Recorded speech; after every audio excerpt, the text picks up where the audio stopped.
ప్రగతిశీల anganwadi workers and helpers union IFT అనుబంధము రాష్ట్ర ప్రధాన కార్యదర్శి. గత 2 నెలల నుంచి కూడా మేము తిరుగుతున్నాం.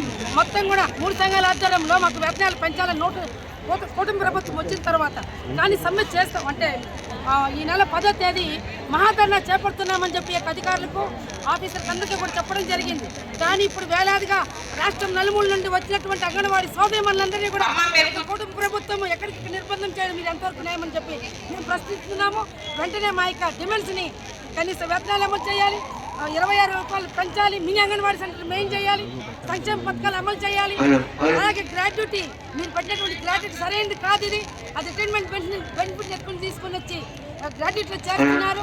దాన్ని వెంటనే రద్దు చేసి కరెక్ట్గా గ్రాట్యుటీ అనేది సర్వీసును బట్టి అలాగే సంవత్సరంలో ఒక 15 రోజుల వేతనాన్ని బట్టి జమ కడతారండి. ఇది ప్రభుత్వం కూటమి ప్రభుత్వము ఇచ్చిన మాటను నిలబెట్టుకోవాలి. వెంటనే వేతనాలు పెంచి అంగన్వాడీల సమస్యలను పరిష్కరించాలి. లేని పక్షంలో కూడా 43వ రోజు ఈ యొక్క సమ్మెను కొనసాగిస్తామని ఈ యొక్క మంత్రులకు అధికారులకు ముఖ్యమంత్రి గారికి తెలియజేస్తున్నామండి.